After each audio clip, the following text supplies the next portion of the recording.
So welcome everyone. So we have today Anthea again for another webinar of financial decisions, right? Yes. So go ahead. Okay. You have the floor. Thank you, Shayna. Again, my name is Anthea Perkinson, and I'm a certified financial planner. I'm also the director of Money Made Simple, which is a nonprofit devoted to financial education here in New York City.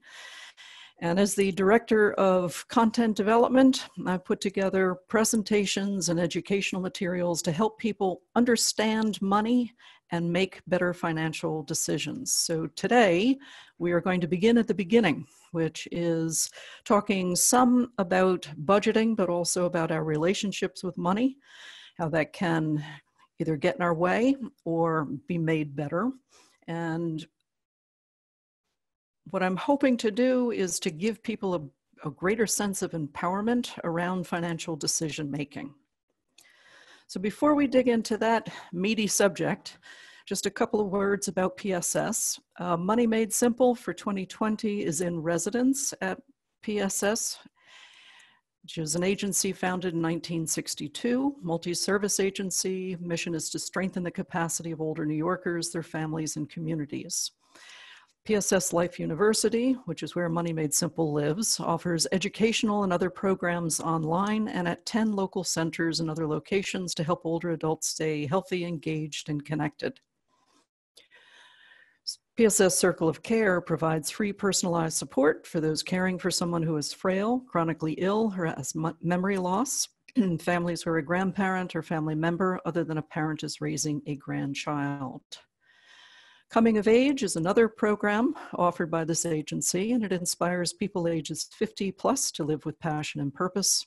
And again, the 10 centers help older adults stay healthy, engaged, and connected. So formerly, the Money Made Simple volunteer team was out in various centers presenting these classes, like the one today, in person. So we are moving all of these online. But we hope to come back and do them in person later on in the year. Our subject today, beyond budgeting, managing cash flows and making better financial decisions. Straightforward agenda. We're going to talk about key money insights from the science of happiness. We're going to talk about how complex money is as a topic. A lot of layers there. We're going to explain what financial goal setting is and how to do it. And then we'll turn to why budget, why saving is like paying yourself first. And then I'm going to introduce to you a gamer's approach to saving money. I think you'll find this interesting. And of course, as always, a lot of tips, tools, and resources that you can research on your own. And before we get going, I just want to say that we will have a copy of this presentation available online, along with a sample budget form for your reference. Science of happiness. You may be aware of this term, the science of happiness. This goes back about 20 years when some social scientists, starting first, I believe, at Harvard, endeavored to find out what makes people happy, feeling that if they could figure that out, they could make various types of therapies more effective and help people lead more satisfying and productive lives. It has a nearly direct bearing on our relationships with money.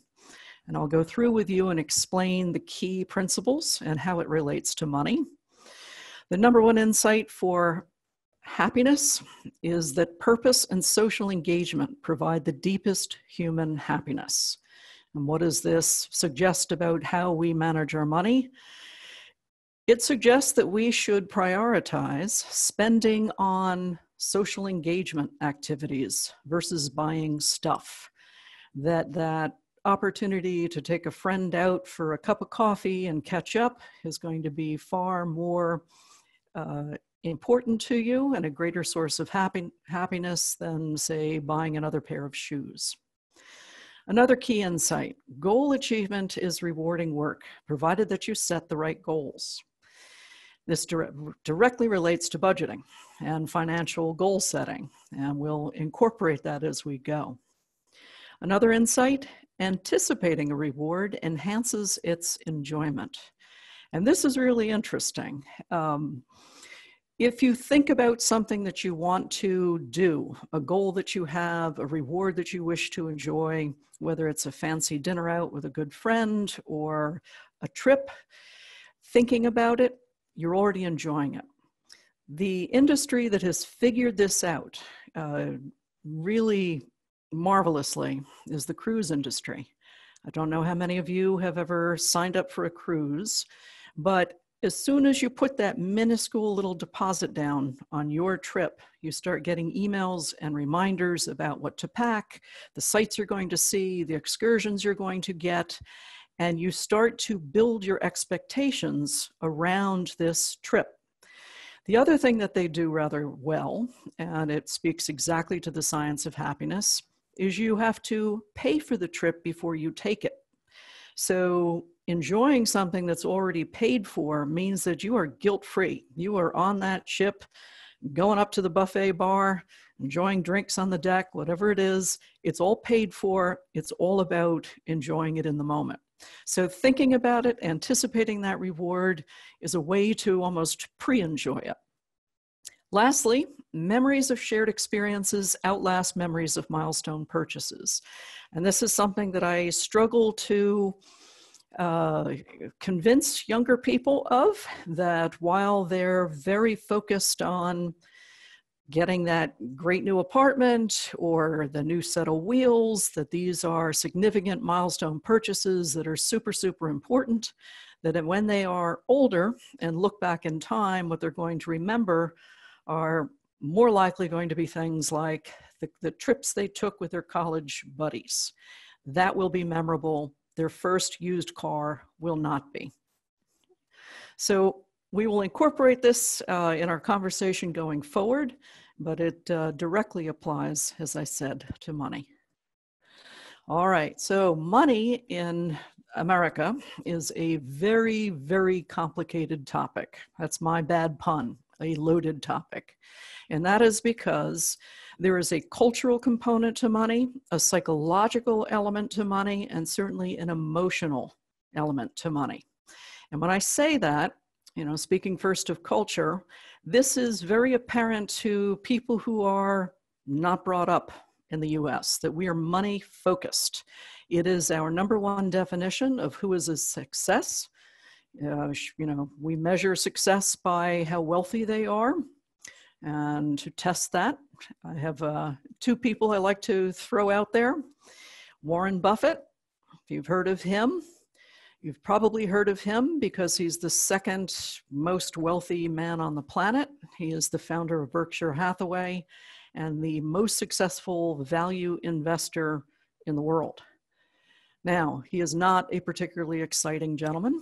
He lives to analyze investment reports and annual reports and buy undervalued stocks. That is his true passion. Not a lot of other things, although he does play bridge with Bill Gates, who's another example of a cultural icon purely because he is financially so successful. As you probably know, Bill Gates is the founder, or was the founder of Microsoft. He's since retired and has recently left the board of Microsoft to devote all of his time to his philanthropic endeavors. But if we did not know that he was the second, or I forget if he's the first or third richest man on the planet,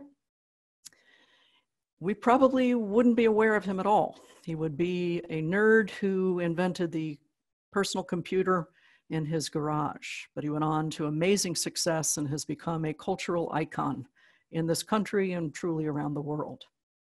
When I say that money has a psychological component, my test there is to ask you to think back to the first time you were ever paid to do a job.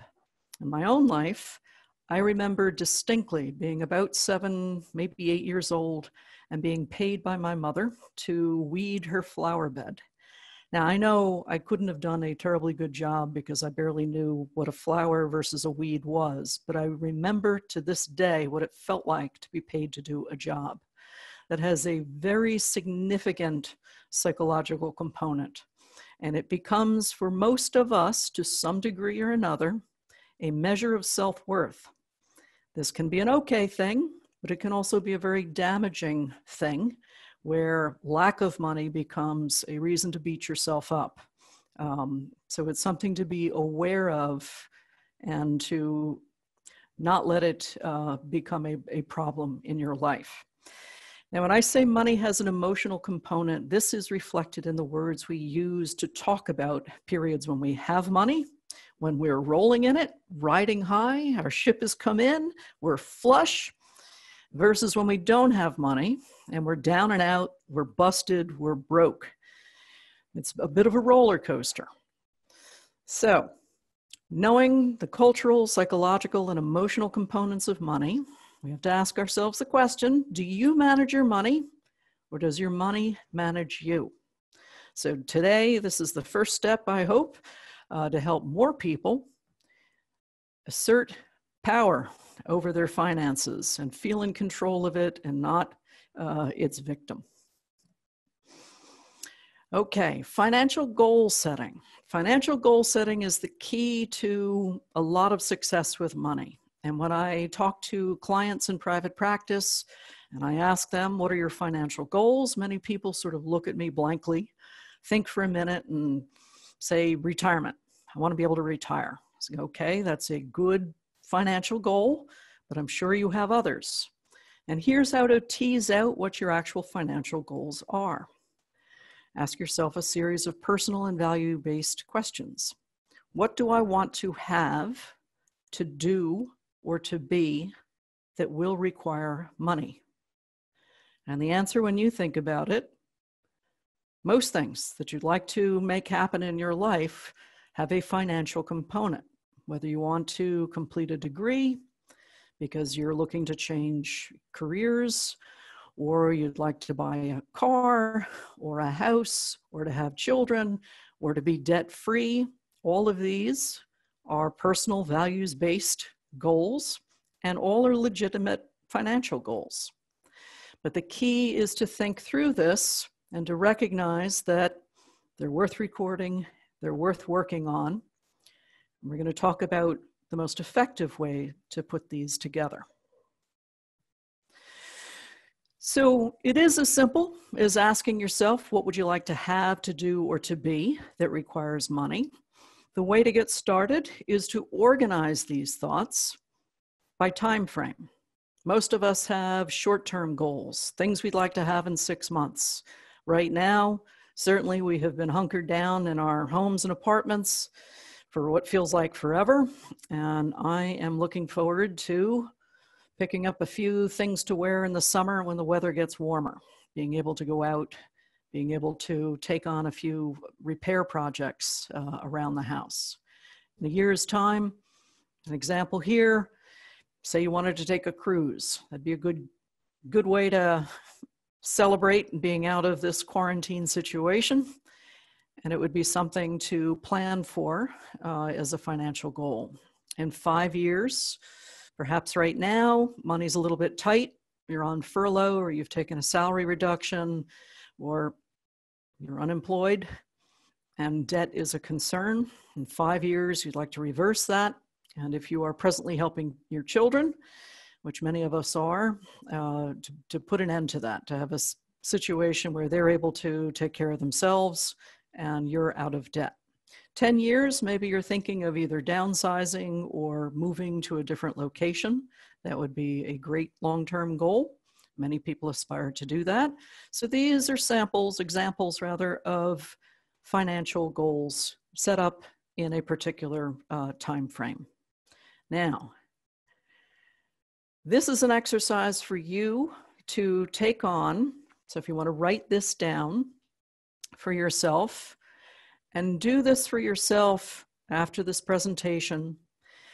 Think about what you would like to have, to do, or to be. This is key to successfully budgeting. It is key to successfully navigating your finances. If you don't know what you want, how are you going to get there? To badly paraphrase Yogi Berra. You do want to number them in order of priority. And as I mentioned earlier, sort them by short-term, intermediate term, and long-term.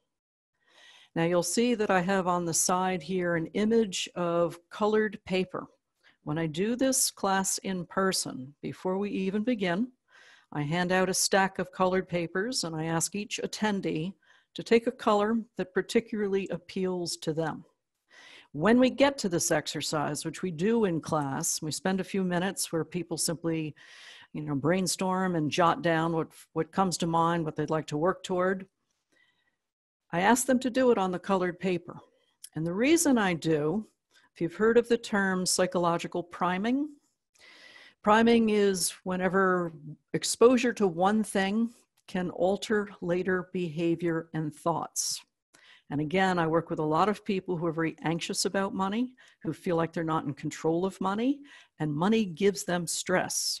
So by asking them to put their financial goals on a beautiful piece of paper, something they find particularly appealing, what I'm trying to help them develop is a feeling of calm and control about their money and about their financial goals. Okay, so you might want to try that at home if you happen to have some pretty paper. Now, I can tell you as a certified financial planner that putting together your goals is the absolutely first step in creating a financial plan to build the life you want. This is where it all begins when I work with clients. Figuring out what people really want to do, what money means to them, and what they absolutely have to accomplish is key to building the plan to get there. The next step is to think about each of these goals and figure out, well, how much will that cost? What is the process? What is it going to cost to accomplish each step toward that goal? If it is something, for example, like starting a business where you're going to have to make some initial investments, whether in inventory or technology, whatever it is. So thinking about how much it will cost to accomplish each of your financial goals is very, very important. That's the research part. You want to put your ideas down on a piece of paper, then you want to do some research and figure out what's that going to add up to. There's a device I want to share with you. You may have seen this smart rubric for decision making. It works beautifully for financial goal setting. And I'll just run through this quick example to illustrate how this works. And again, a rubric is a thinking device. Helps you organize the way you approach a particular project. So in this instance, we have an individual named John, wants to get his associate's degree. He's got a partial scholarship, but he needs $2,000 by next year. He earns $1,800 a month, and he'd like to start school, as I said, in 1 year. So we have a specific goal. So S in SMART stands for specific, $2,000 in 12 months. M is for measurable. We can measure it because we've got a dollar amount and a time frame. Achievable is the real test. You have to figure out whether the goal is achievable by doing a little bit of math. For him, $2,000 in 12 months means he needs to set aside $166 a month. Whether or not it's realistic, we don't know, based on this information, if he's got the ability on $1,800 a month to set aside $166 out of his budget. It's time-bound. Time-bound is important, and it's often the piece that people miss. If you don't give yourself a deadline, a lot of goals can sort of drift off into the future. And I see this particularly with people who have an ambition, for example, to start a business. It stays a dream, it stays something they're going to do, but if they don't give themselves a deadline and put an actual plan together, it doesn't come together, it doesn't happen. So now that we've talked about putting together financial goals as the key to beginning to manage your money effectively, we're going to pivot to budgeting. And this just is the gloomiest picture. I mean, who wants to sign up for this, right? You got a list of expenses. All of them look pretty high. You got a calculator, a pen, a shopping list.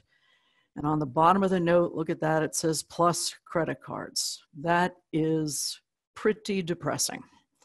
So How are we going to not make this, or how are we going to make this not as depressing, not as overwhelming as simply punching out the numbers that you've got to pay on a monthly basis as part of your regular budget?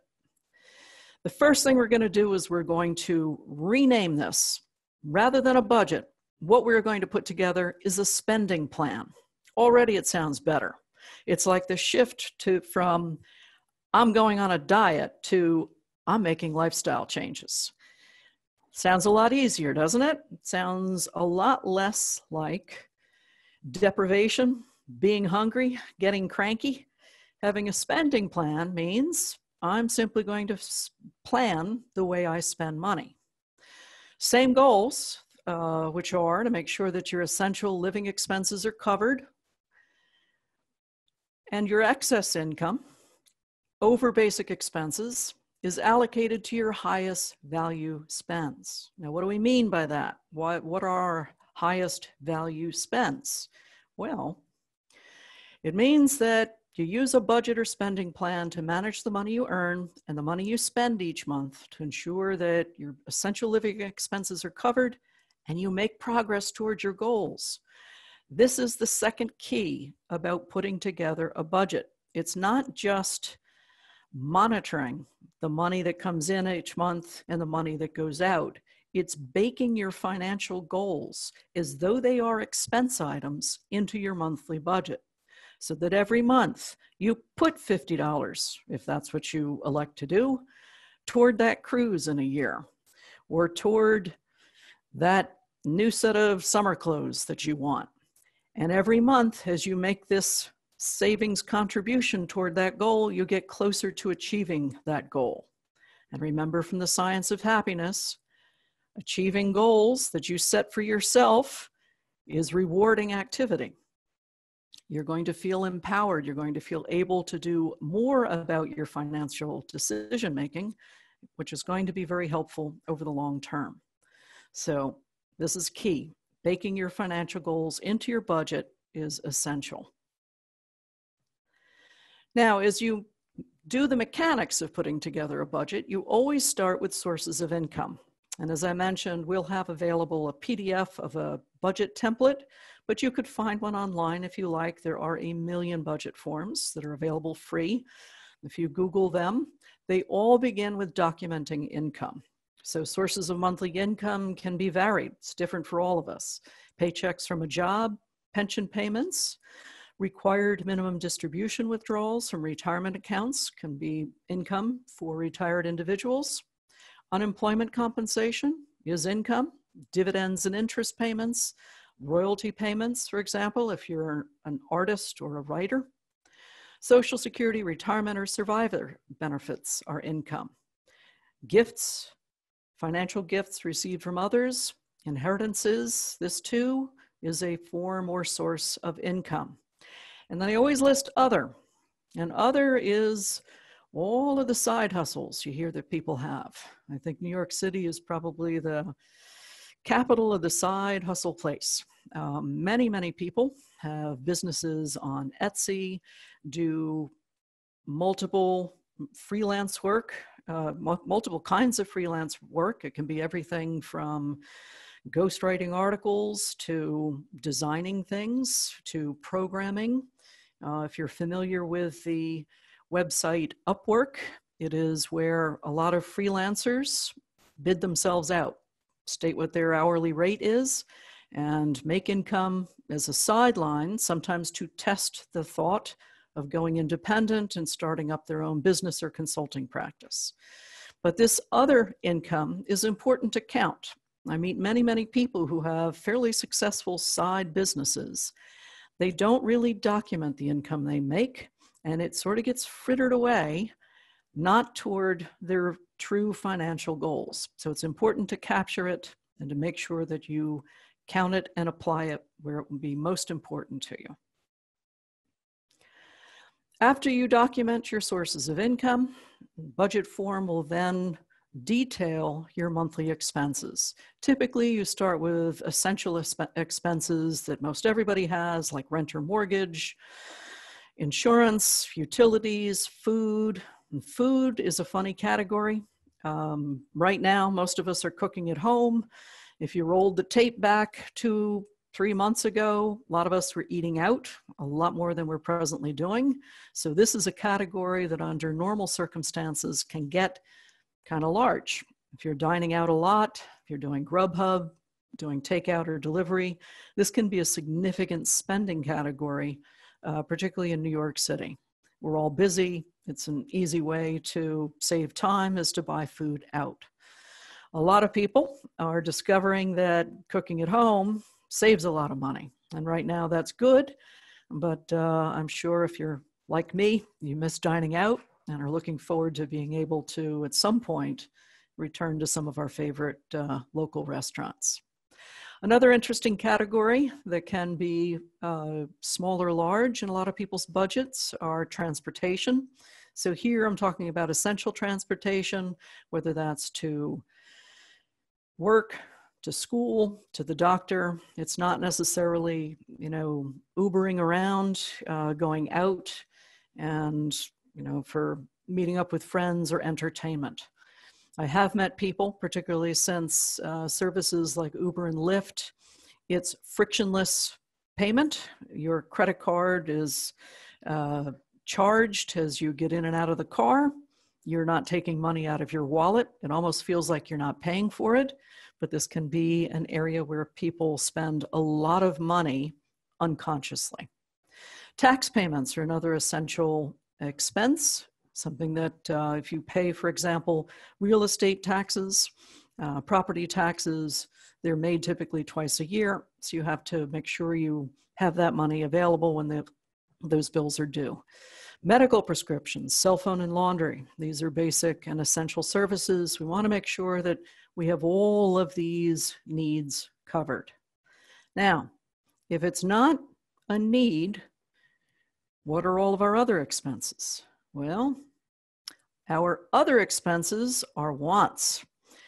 And this is where we enjoy spending money, typically. Fashionable clothing or accessories, going out to clubs, to movies, to concerts and gyms and parties and new cars and parking and all of this great sort of lifestyle fun. It's endless. That's the thing to know about wants, and what you want desperately in your earlier life will not simply just go away, but will be replaced as you get on in years. All of us have things that we particularly enjoy spending money on.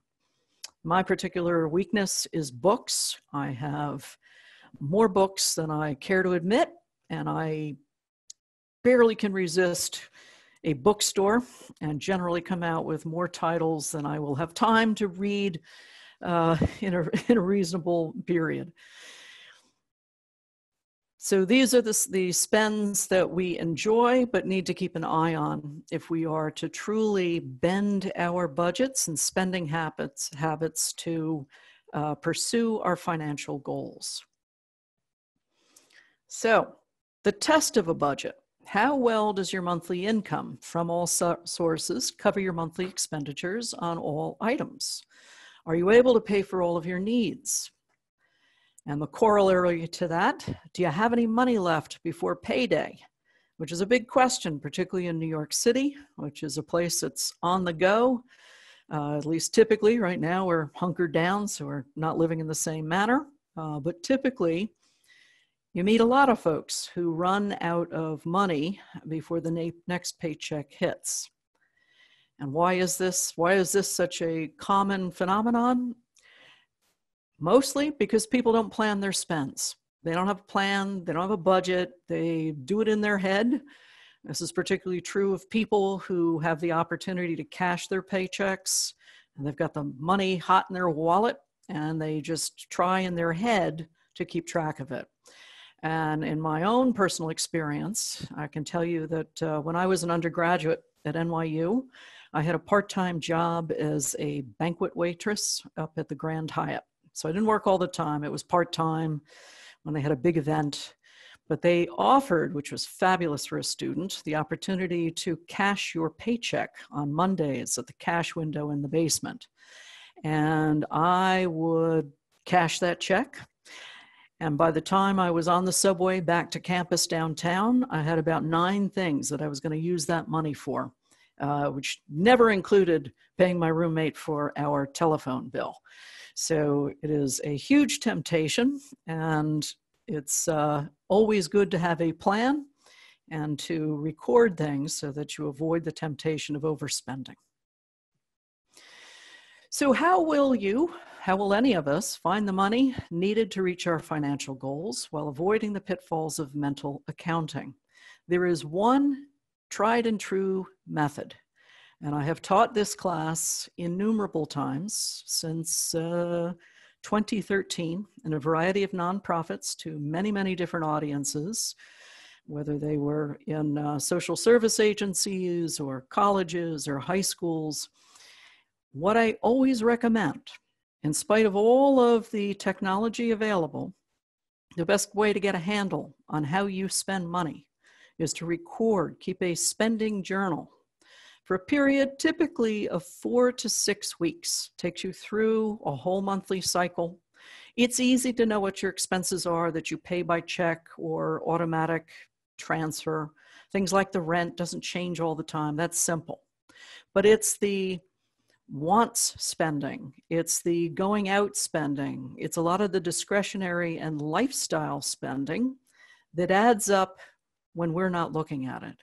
And keeping a spending journal allows you to find this. And I've got a little post-it note up there because, again, in class, I typically hand everybody a little booklet, little pad of post-it notes, and I instruct them for the next 4 weeks during this class, we will each keep a daily record of what we are spending. I don't necessarily have to ask you what you're spending on and what you're discovering. I will share what I have learned. And since I've done this multiple times, I'll share some of the things that I discovered about my sort of blind spending.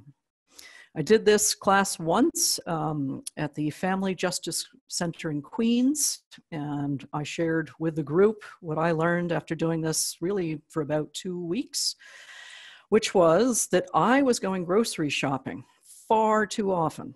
At the time that I was teaching this class, this was a number of years ago, I had 3 little boys at home, drove a minivan, and every week I went to Costco. Well, if you show up in Costco every week, you are bound to overspend. You get the impulse spending, you get the sort of, well, I think I need this, I didn't check, I'll just throw it in because I won't be here until next week. When I began to record what I was spending, and from that to get a little bit more serious about my money budget, I began to plan my meals and build a shopping list and shop to the list. And I began to save as much as $75 a week, which is crazy because that certainly adds up. And I also was able to sort of turn that around and shop less often, which was a wonderful gift of time. My other example, the other thing that came out when I did 6 weeks of recording my everyday spends on my little Post-it notes, and again, each page is a day, and what I would do is come home, tear off the page at the end of the day, stick it on the refrigerator. At the end of the week, add it up by category. So you know what you spent on food, on transportation, on incidentals, house things, whatever it was. What I found doing this for 6 weeks is that I also had a tendency to collect parking tickets in my downtown. I live in Pelham, and there are parking meters all over downtown. And invariably, I would park the minivan, pop a quarter into the meter, go into the bank, thinking, how could it possibly take more than 20 minutes?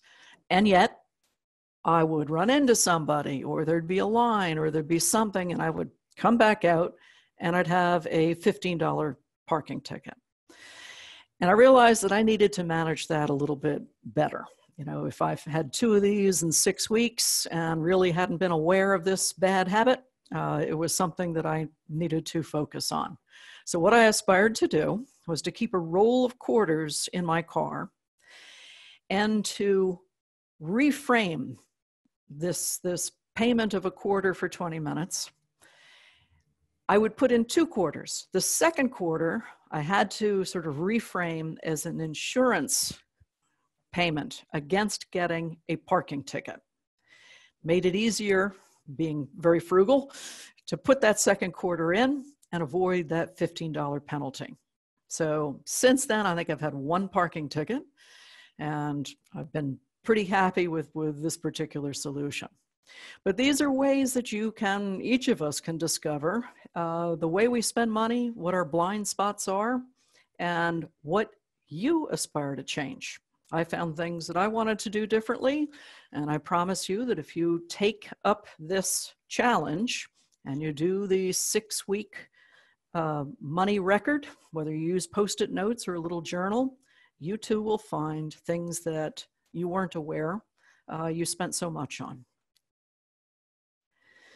So here's an example of somebody who has daily spends, perhaps begins to record them. So we have a person who every day pops out of bed, pops into a deli, and picks up a coffee and bagel, spends $2.75.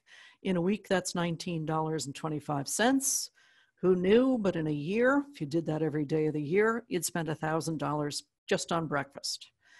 While in the deli, picks up a couple of lottery tickets, because, hey, you never know.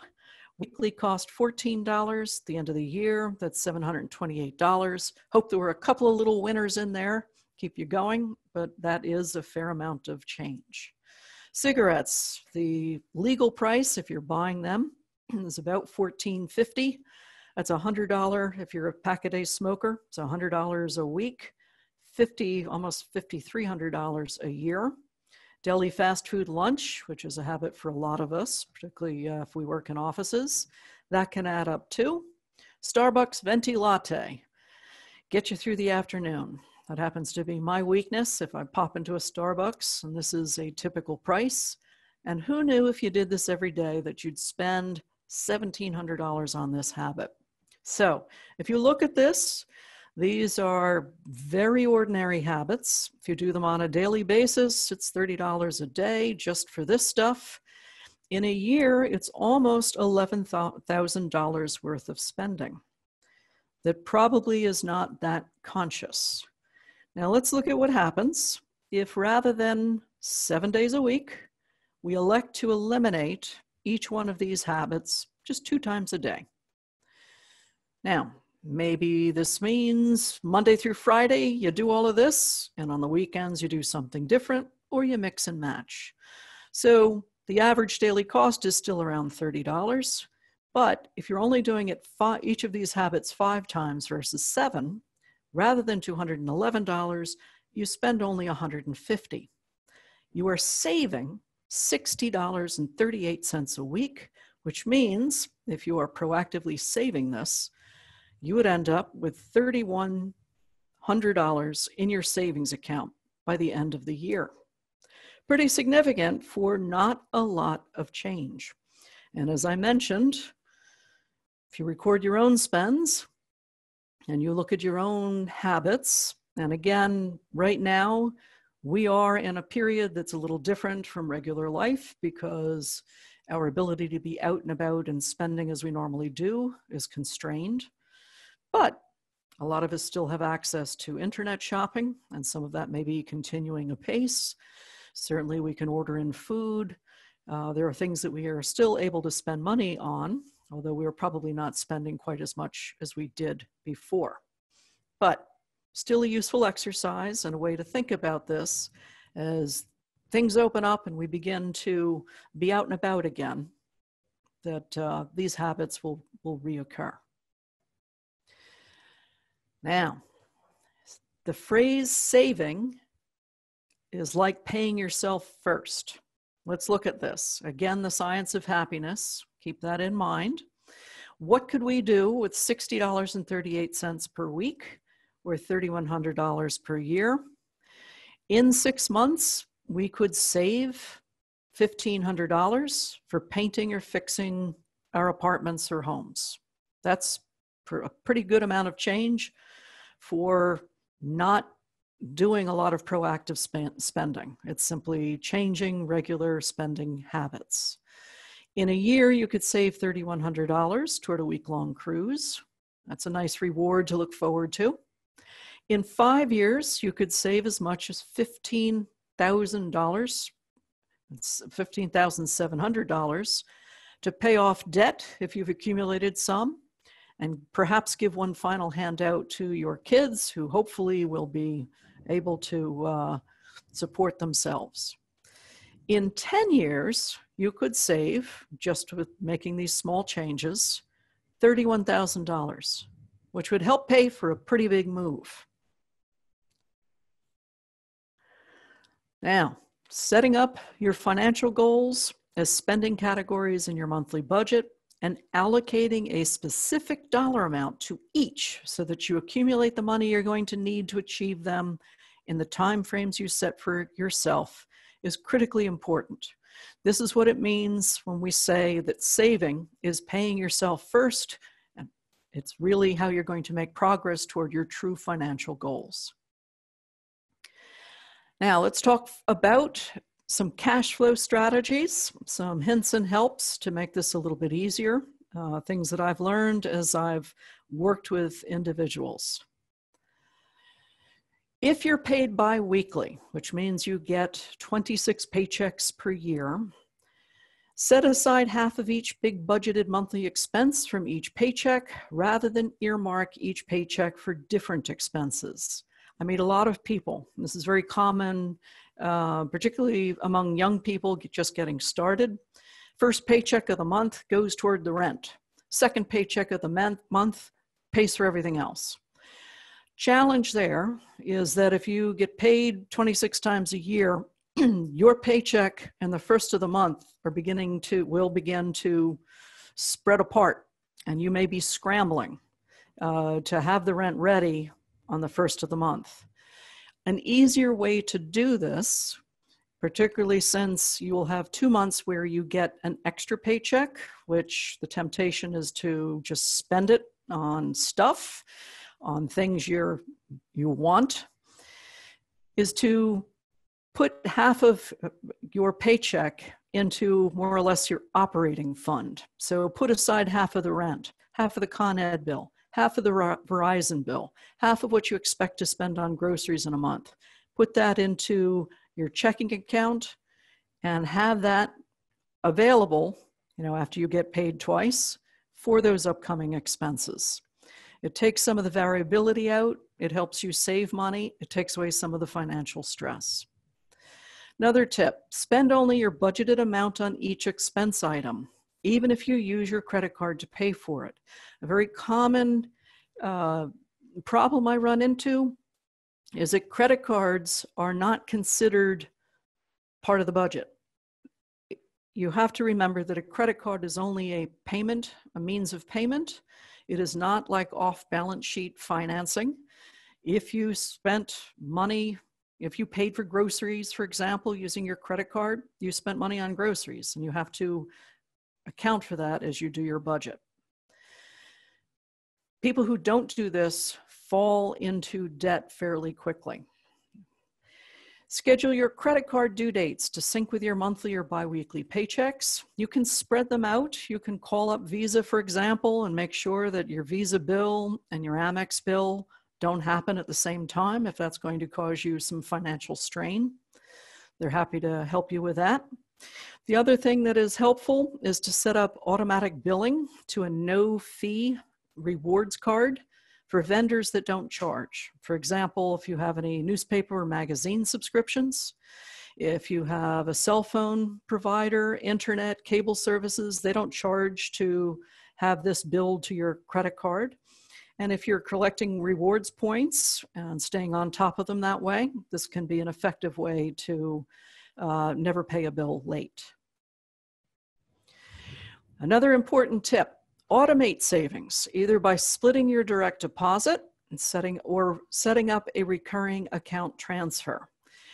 Most jobs will let you set up more than one direct deposit account. So if you want to have a savings account versus your checking account where your bills come out of, because you don't trust yourself to transfer money into savings every month, this can be a good way to make that happen. It's similar to automatic deductions for, say, your 401k or 403b plan. If you don't see it, you don't spend it. So your savings is an opportunity to grow faster. The other way you can do this is to set up goal accounts attached to your checking account. The Capital One 360 accounts can be helpful in this regard, where I don't think there's a real limit on how many little goal accounts you could have, and you could automate transfers. So say if you're saving for a vacation, for a tuition payment, for a new boiler, whatever it is, you can have recurring transfers, making sure those goals get funded. For discretionary monthly spends, these are the things we love to do that sometimes get a little bit, slightly out of control. Dining out, Uber, clothing, entertainment, sometimes travel. Track spending using against a budgeted amount, the amount you want to spend, using the Good Budget app. I'm going to show you this app at the end of the presentation so that you'll see it, and I'll explain exactly how it works, but it's a very effective tool for keeping it under control and behavior modification.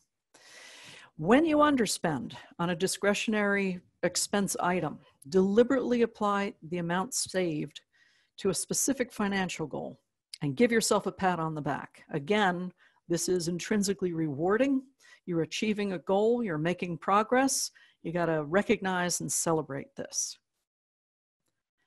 Okay, now we're close to the end here. I am very interested in the power of games and gaming to change and modify behavior. And I don't know if you're familiar with Laura McGonigal. She's done a TED Talk, she's written a book, she is all over YouTube. Is Jane the Concussion Slayer. She is actually a game designer and researcher who suffered a very bad concussion. She hit her head in her office. And like a lot of people with a traumatic brain injury, struggled. I think it took her a year to fully recover. And she struggled with depression and with incredible migraines and really had a very bad go of it.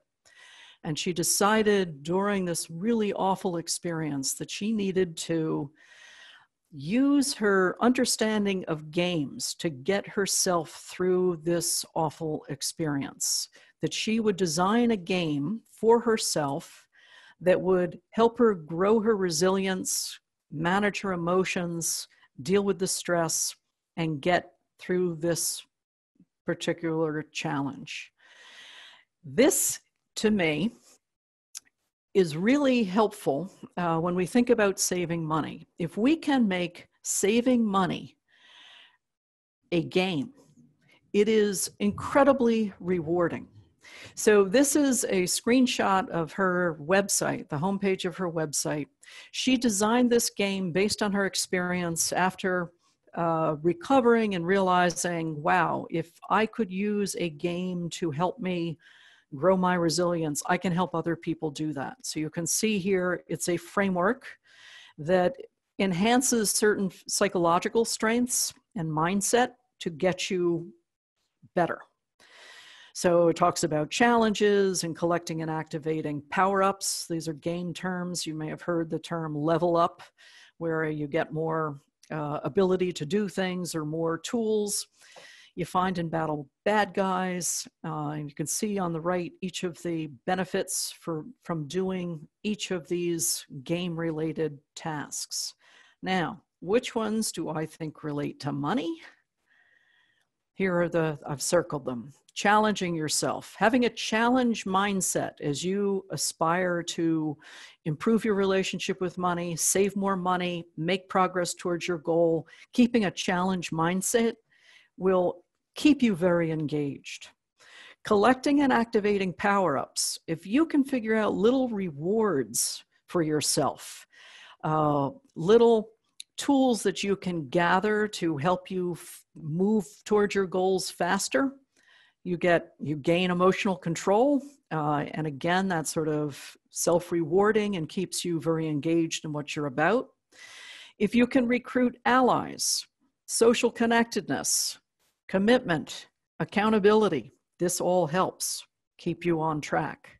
If you can go for an epic win, this is phenomenal. This grows your optimism and will keep you very engaged in what you're doing. Because the biggest challenge to saying, I want to have a spending plan, I want to grow toward make progress toward my financial goals, when people get discouraged, they set it aside.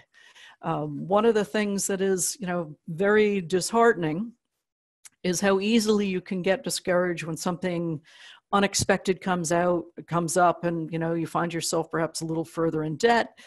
You're not making progress. It's easy just to forget about this and to set your own goals aside. We don't want to do this. We want to strengthen our resolve and feel more empowered to make these changes. So here is an example. I mentioned before that I would go through Good Budget. Good Budget is a phenomenal app to challenge yourself. And here I'll explain simply how it works.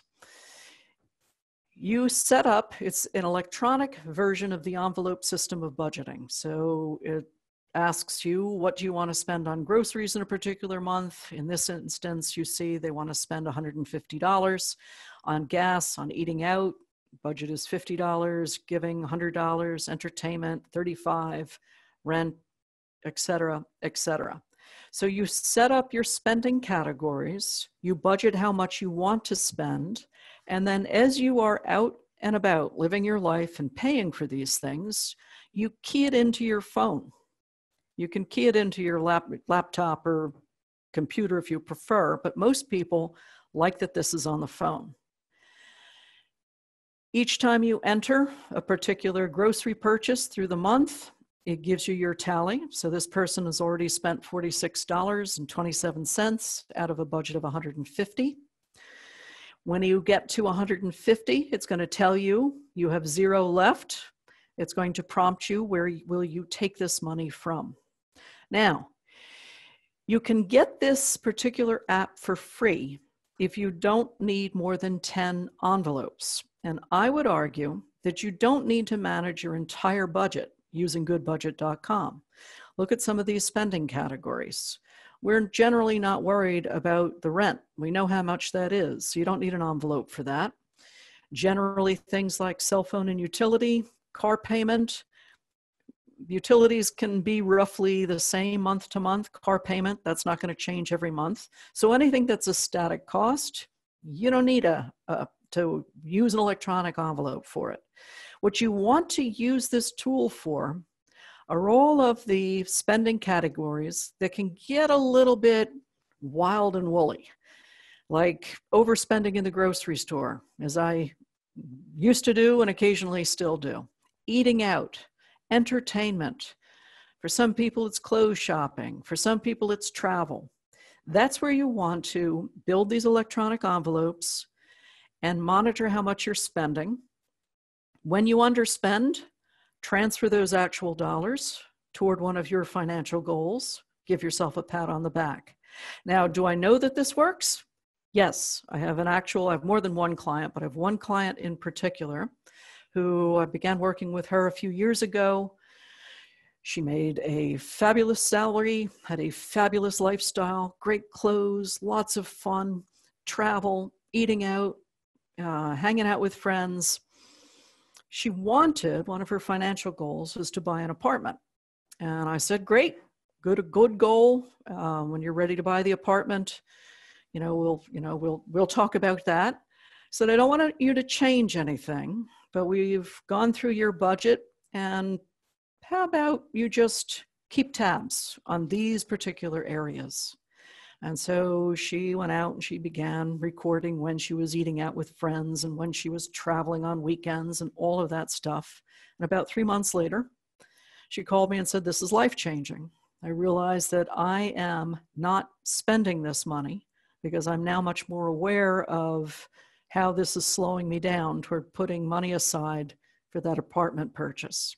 So fast forward, she's got the apartment, and she credits this in part with helping her get there, helping her become more mindful of where and how she spends money and how to prioritize saving toward her goals.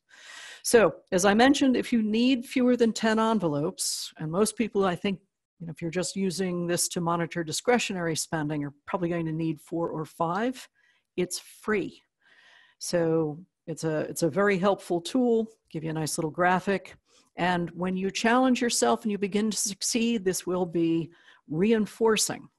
And you can use it if you're part of a couple. 2 people can have the same envelopes on the same account. So you can stay on top of who last went into Trader Joe's and who last went out for drinks. Next, gamer's tip. Activate power-ups. We talked about how getting a new tool or leveling up in your game will re-engage you, will make you more committed to any game you play, and hopefully in the game of saving money. The Acorns app is really interesting.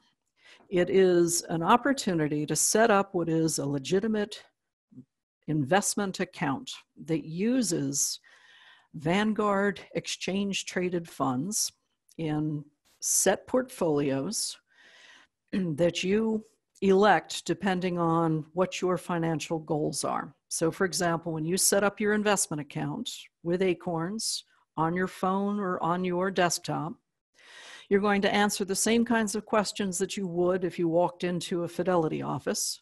They're going to want to know what your liquid assets are, what your income is. They're going to ask you a series of questions about your investing experience, your risk tolerance. How anxious would you be if your account value went down 20%, down 30%, etc.? When do you need this money? What is your investment horizon? If you need it in 10 years, you'll get an account that is, or a portfolio that is much more equity based. If you need this money in 2 years, you're going to get an account that is more invested, very conservatively, in treasury notes and CDs and high-grade corporate bonds. This example, when you look at the screen, it says conservative. This is somebody who is saving $30 a month. The endpoint, their goal, is they expect this to grow to $12,306. And because it's conservatively invested, it's growing slowly, okay? They're age 38, that's where they are. And it's a very easy way to get started in investing. They also offer, I don't highlight this here, but they offer education about common investing terms so that you understand what an asset class is, what equity refers to, and various other investment-related terminology. What's powerful about it is that you can start investing with as little as $5 a month. You set up your Acorns app, you attach it to your checking account. So say you do checking with Chase. You attach your Chase checking account to Acorns, and $5 a month gets transferred over into your Acorns account. If you've set this up as a savings account, you've elected a very conservative portfolio, that money will be invested and it will grow at a rather modest rate of growth, lowish yield, but it's relatively safe. It will cost you $1 per month for this service. But the benefit is not only do you, or the way you power up is not only do you set up the $5 transfer each month, and it could be $10 if you wanted to start a little higher, it could be $100. The power up is to register your bank-issued credit card. Say you had a Visa card from Chase. So you register that with your Acorns account, and you go out and about doing your shopping, recording your spends on Good Budget. It rounds up your spends. So if you spent, $7.60, 40 cents would get earmarked over to this roundup. As you reach $5 in actual money would also leave your account and go into your Acorns account. So you can increase the growth of your Acorns account using these roundups. And again, if you're using a no-fee rewards card, you're still collecting those as well. So the power-ups, when you see this happening, it's reinforcing. You have this ability to enhance the growth of your account through your regular shopping. The other thing that you can do anytime you like is to simply transfer money out of checking into your Acorns account. So for example, in the last example, you notice using Good Budget that you spent $100 less on going out, dining out in a particular month. You could transfer that $100 directly into Acorns. That's a huge power up. You're going to see that grow even faster. Next, gamer strategy. Recruiting allies and epic wins. I don't know if you've heard of Ibotta. There are other similar shopping-related apps. This is the one, I've been playing with it for about a year, and I'll tell you the good and the not so good about it. They promote, what's not so good about it is they seem to promote it first and foremost as a shopping app for supermarkets, which is like farming nickels. So for example, here, if you're shopping in Walmart and you can scan your receipt for having shopped in Walmart and perhaps bought bananas, and you can collect 50 cents and 25 cents for the bananas. Okay, that's great. That's not going to make you rich quickly, but if you go to the middle image, you can see that they have some online stores. So Target, Walmart, Costco, not visible here, but very important. Also Amazon. You can shop on Amazon through your Ibotta app, and if you make qualifying purchases, because not everything on Amazon is eligible for the Ibotta rebate, you can earn rebates. Now, it used to be that the only way you could collect these rebates would be to take a gift card from all of these vendors that participate, but now you can do Venmo, PayPal, and increasingly they're moving toward being able to simply get cash for these. The other big benefit is that you can use the Ibotta app as essentially an online gift card when shopping in stores. If you roll into Home Depot or Chipotle and you pay for your purchase using the Ibotta app, you could earn 2% back. You could earn 4% back. There are specials happening all the time. It's very gamified. They're always trying to get you to go for super status on weekend shopping, on midweek shopping. They have different specials where particular vendors will increase their rebate percentage. And they are getting much more focused on online shopping now that most people are shopping from home. So it's again, it doesn't cost anything. They are collecting, obviously, information about your shopping habits. But it is a way to earn some significant money over time, particularly with the bonuses. And one of the bonuses is having friends join your shopping team. So you get a credit for bringing the friend. You also get sort of like a reward system for what they begin to shop and spend using the Ibotta app. So again, it's fun. It keeps you engaged. It's a bit of a distraction while we're worried about other things. And I hope you'll at least look at it and see whether using this and your rewards card from your bank will help you earn more money in general.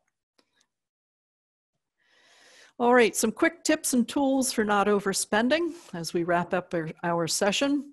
Very common recommendation is to not carry around a lot of cash in your wallet and small bills. 1s and 5s seem to disappear quick, but it's harder to spend a 20 on something small. Don't shop because you're bored. This is a particular challenge now since we're home and a lot of people are online, wandering through various websites and looking at stuff that they might want to purchase.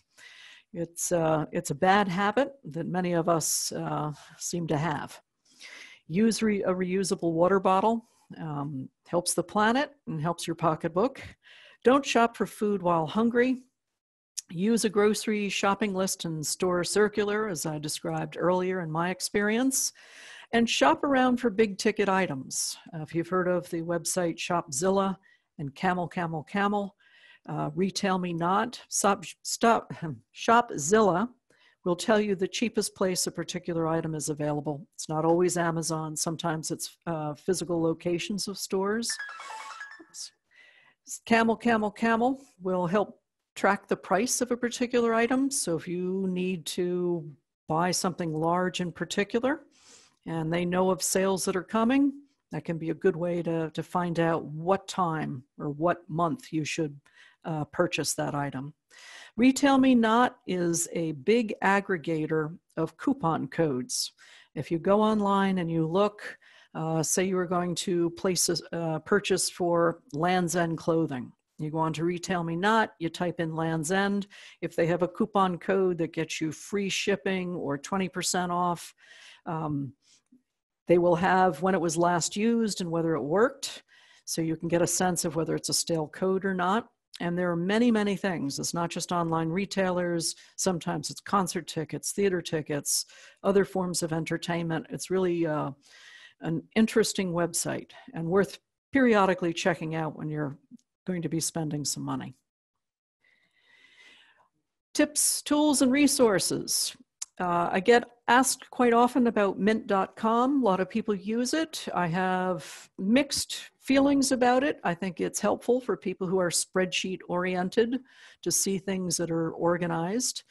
I will warn you, though, that if you automate it, meaning if you sign up and you're paying for a subscription and you have information from your checking account and your credit card bills all go through the Mint system, you stop paying attention to what you're spending. It tends to lull you into a sense of control. And I find that a lot of people begin to ignore the thing altogether. So they're paying for it, but they're not really getting a lot of benefit in terms of actually managing their spending. Better Money Habits has a lot of great ways to save money. Bankrate.com, which we'll talk about again next week, has some savings calculators that can be helpful for you. Practical Money Skills. The FTC.gov. I like this website. This is the Federal Trade Commission, the agency that's supposed to be protecting us as consumers. One good thing about it, on the homepage for the FTC, they have all the current scams that are out there. So you can find out, for example, all the ones related to the big stimulus rebate checks, about IRS scams, about everything that's happening right now. But if you go to their consumer page, they have some very good personal finance education editorials, or not really editorials, but content and good resources. What I like about it and why I send people there is that they don't sell anything. You're not going to get pitched for a credit card or for a loan or for anything. It's simply good information about saving, budgeting, managing debt, using credit effectively. Super Better, very interesting website, worth poking around. It's an interesting idea to use gaming techniques to increase resilience. More information about Circle of Care, and again, I would encourage you to go back to the website to look for either a copy of this presentation or the sample budget form that I've referenced a couple times during this particular session. Lastly, while I do not assign goals to people, financial goals are very personal and values-based. One thing, particularly as a certified financial planner, that I must insist all of us do is to have savings for emergencies. It's often called an emergency fund. And what should be in your emergency fund? It should be enough money to live. So your essential expenses. We talked before about what those are. If you can set aside over time enough money in savings to sustain you for 3 to 6 months, this will help prevent you from going into deep debt that can be hard to pull yourself out of. And right now, I think a lot of people are tapping this money since paychecks are uncertain, and it's worthwhile reinforcing this idea that it's important to set this aside on a regular basis. Often it will take us a while to put together, to save up 3 to 6 months of essential expenses, but you do it over time. Don't get discouraged. And that is our presentation on budgeting and goal setting.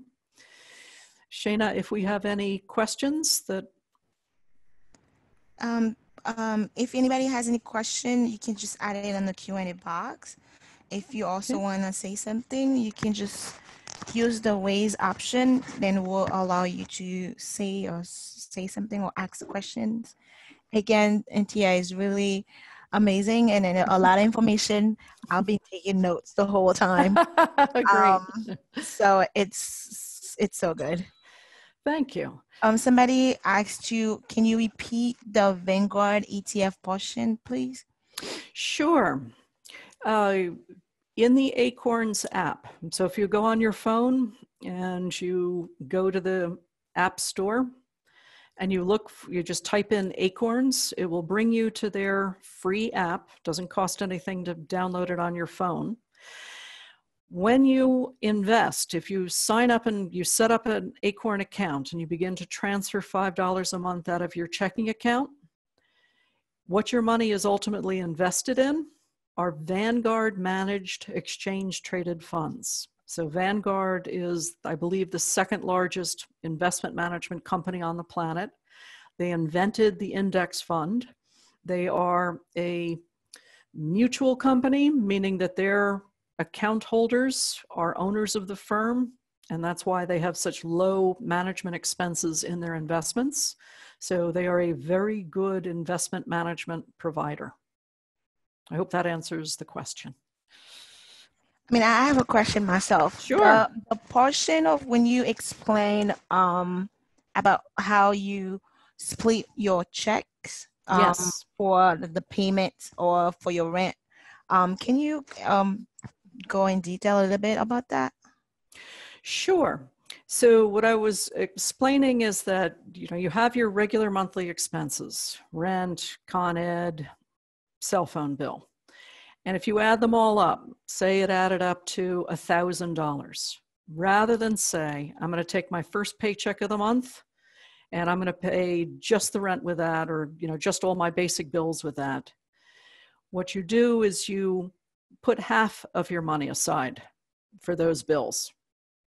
Second check comes, you do the same thing. Now you've got the money for the rent. Now, if your rent was $500, your cell phone bill was $100, Con Ed was $100. Now you have all of those things covered, plus you have money, for other essentials like groceries. Does that make sense? Yes, but I don't know about everybody else, but I know a lot of people just like myself. I do the first option that you spoke about, like the first month, the first paycheck, you just pay your rent, and then the next one you just do the rest of the stuff. But Yes. It might be difficult for when you start because that's what you have been doing. Okay. Yes, it is difficult to start. And I should have acknowledged that it almost helps if you start with one of those months where you get 3 paychecks. Okay. So now you got a base, rather than spend it, create that first half contribution, put that 500 in. Now the next paycheck, you put the other 500 in. Now you're ready, pay the rent, pay Verizon, pay Con Ed. Yeah, makes sense. Yeah, okay. Thank you. Right. One more question. Lisette asked, how can they, I can see. Okay. Can you read it? Sure. I work with people that don't have credit cards. Okay. How can they reap rewards without using credit cards? Well, let's see. How do they do that? Well, you can still do the Acorn app, which will allow you to save and invest, leveraging the Vanguard, because you're only attaching your credit or your checking account, and an automatic transfer will happen. So you don't have to also sign up your credit card. In fact, when I opened up my Acorns account, I didn't at first attach my credit card. So I just wanted to see, how do these transfers work? So they can certainly do that. And other rewards, there were some debit cards that offered types of rewards. I don't know if they are dollars back. Most of them were very focused on points toward merchandise. So maybe that's an option and maybe that would be helpful. But I'm less familiar with those than all the offers from credit cards. I hope that's helpful. Okay. And she asks if you have any private consultation. I do periodically do private consultations. What I will tell you is that we're going to be offering through Money Made Simple pro bono consultations, and those will be starting up in the next couple of weeks if that works with your time frame. These are intended to be, I'll be one of the volunteers. We'll have a number of certified financial planners. We'll have online and telephone to start since we can't meet in person. And then hopefully also down the road offer in-person consultations, which will be easier if, for example, you have questions about statements you've received or documents from your investment companies, et cetera. Okay. Okay. Okay. Let's see if anybody else had raised their hand to say something. Okay. Oh, okay.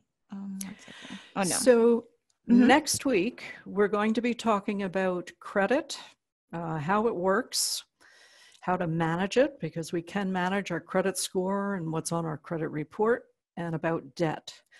If you like, if this will be helpful to you, you can download in advance your credit report, because we're going to talk extensively about credit reports.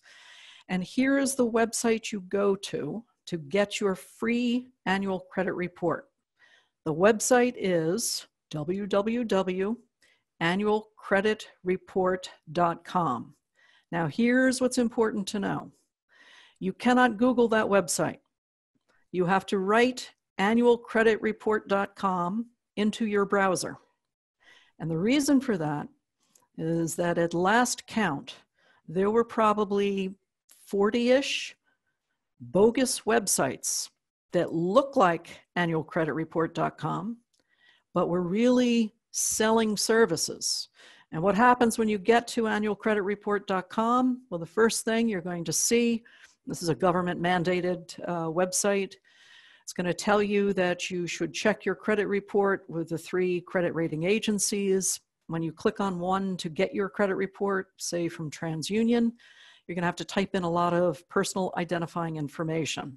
So you want to be absolutely certain you are on the correct website, annualcreditreport.com. Type it into your browser. If you do, you'll be hyperlinked to the right website, so you'll get directly into TransUnion, and you will safely enter your personal information, date of birth, address, last 4 digits of your Social Security number. Okay? So we'll talk about credit reports. If you don't have time or you don't want to do that until you see the presentation, not a problem. We'll talk about it again, that whole process of downloading your credit report.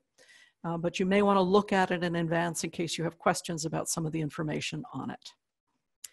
So I look forward to talking to everyone again next Tuesday, same time. Yes. Thank you again, Anthea. And thank you, Lisette. We are here to provide all the information for our clients and everybody that's need the information. So we'll see all of you next week, and be safe and be well, everyone. Thank you. Bye-bye now. Thank you. Bye-bye.